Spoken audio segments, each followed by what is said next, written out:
Hi, everyone, and welcome to One Mic Night, the podcast that brings you stories of artists and people on their journeys, helping to guide, answer questions, and motivate you in the business.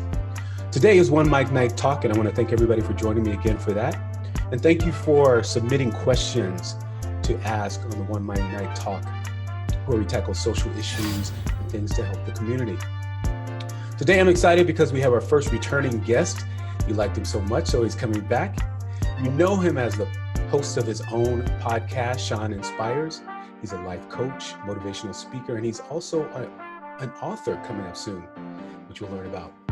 So please welcome Sean Allen, Sean Inspires, back to One Mic Night Podcast. How you doing, Sean? I am doing well. Thanks so much for having me. It's a great time. It's wonderful things going on, and I'm glad to be back again. Thank you. Yeah, thank you for joining us.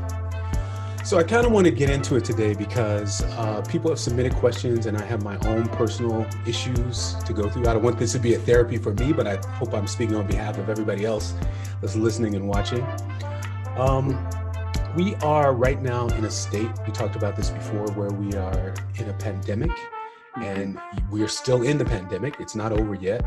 We're actually seeing a resurge in the numbers of cases that are going up right now. We are at about 140,000 a week right now, which is, by the end of the week, 500,000. We have deaths at 241,000. There's a lot of pressure. People are losing jobs. Unemployment's ending at the end of the year.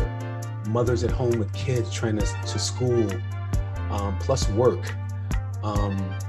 There's a lot of pressure where post-election, where we felt like the election was going to alleviate a lot of problems for people, and we're still going through it with our current president, where he wants a recount of votes, and people who felt like, the pressure was off, the pressure is still on. Where are we? Where do we go?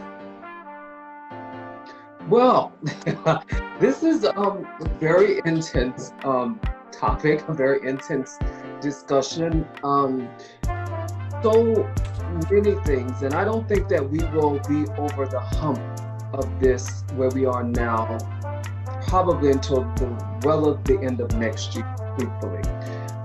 I know there's projections, Dr. Fauci have projections out there that April 2021, we may have a possible vaccination to address the COVID-19 situation.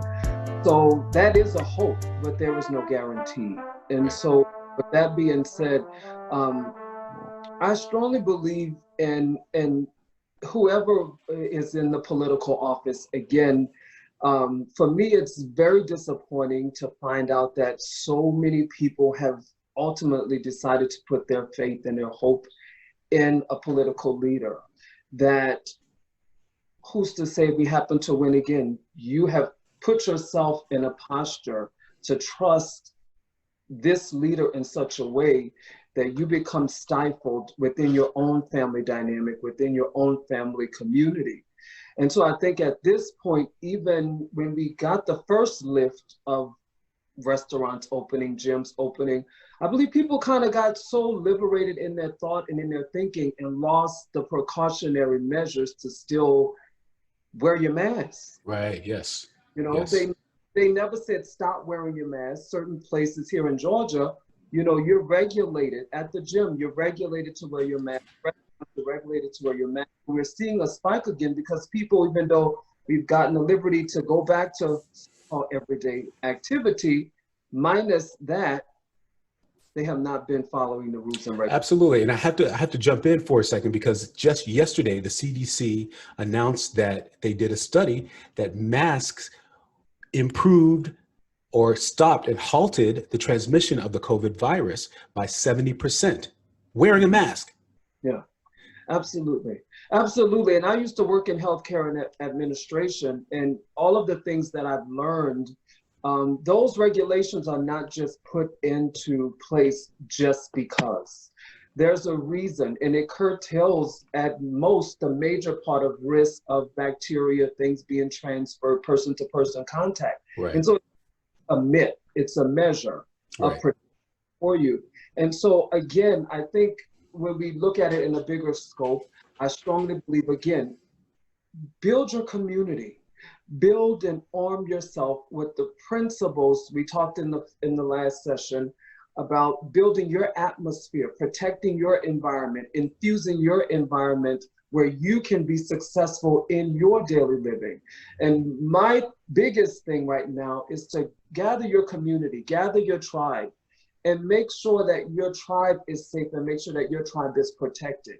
Because that strength, we draw strength from each other, we draw strength from our community.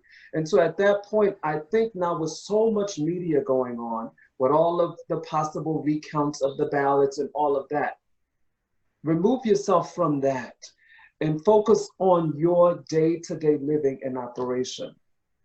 So then it becomes a personal situation in addition to the communal situation. It's, you know, you're taking care of yourself first.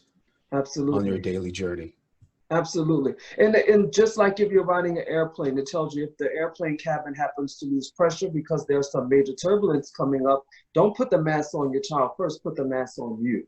So at that point, if you are empowered, if you are inspired, if you are encouraged, again, we talked about the transfer of positive and negative energy. So if you have your group, your tribe, your community, and you're charged, everyone around you will be charged one way or the other. So you have to always remain rooted and grounded in that posture so that you don't allow the outside voices of politics, of media, and all these different things that are happening that's going on that's causing people to go into depression.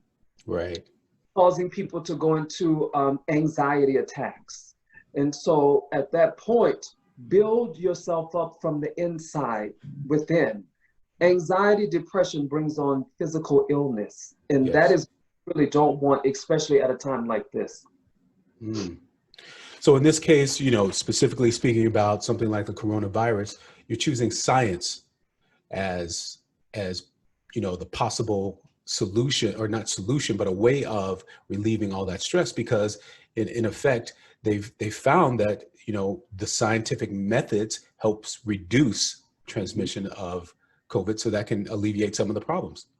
Absolutely. Yeah. Absolutely. If your emotional state is strong, that often fortifies and builds your immune system, right? Right. Your emotional state is at a low level, that weakens your immune system. And so at that point, you are not in a posture to ward off or fight off anything that has a strong level of bacteria, which cause viruses and sickness. Right. Yeah. And in addition to that, it's also good during this time to, you know, remain physical, keep your physical health together, right? Absolutely. To help your immune system. You know, I see today our governor in New York has reduced large gatherings to 10 people or less. Yeah.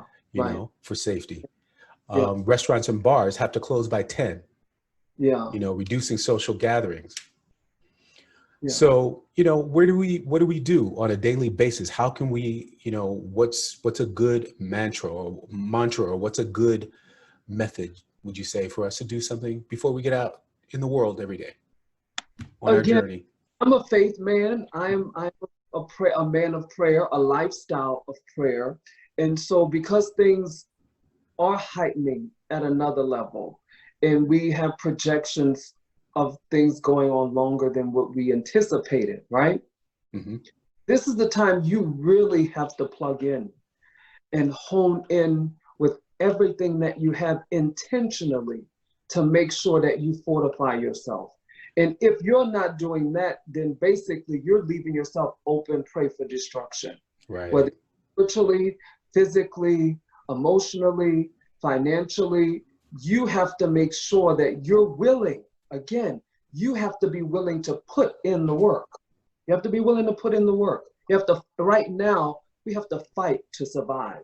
Absolutely. 100%. And that's what we needed to know today. Yeah, we have That's to. exactly it. And sometime when the earth and the world is going through a transition, a change, a metamorphosis, like a butterfly, it's never easy in that metamorphosis, right?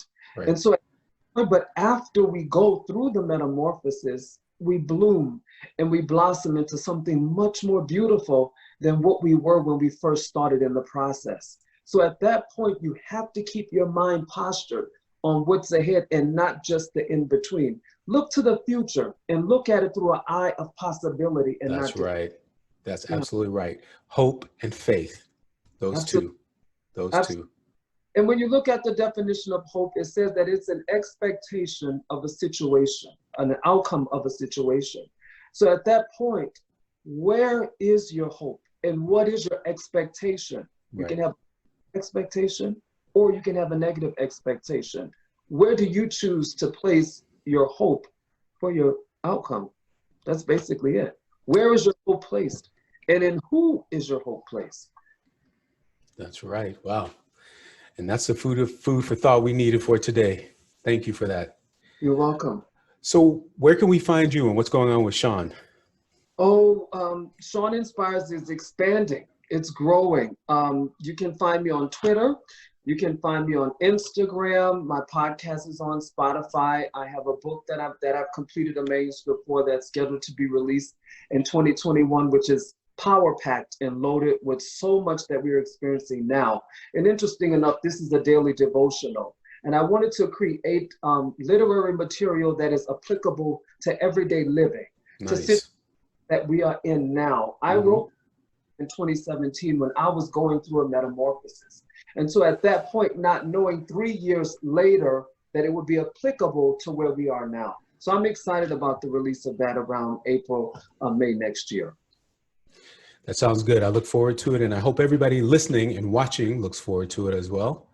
Make sure you follow Sean Inspires on Twitter and Instagram. Thank you for joining me, Sean. And thank you all for listening to One Mic Night Podcast, One Mic Night Talk. Hit us up with the hashtag One Mic Night Talk and let me know what you want to talk about. You can contact me on Instagram at One Mic Night. One Mic Night is spelled ONEMICNITE. You can also follow me on Instagram or Twitter at MarcosLuis, MarcosLuis. Thank you. Make sure you download, click subscribe because you don't want to miss any of these episodes. And that little bell will go off when you get a new episode. Thank you for joining me. We'll talk to you later. See you. Bye-bye. Yes, that's me. Have a great day.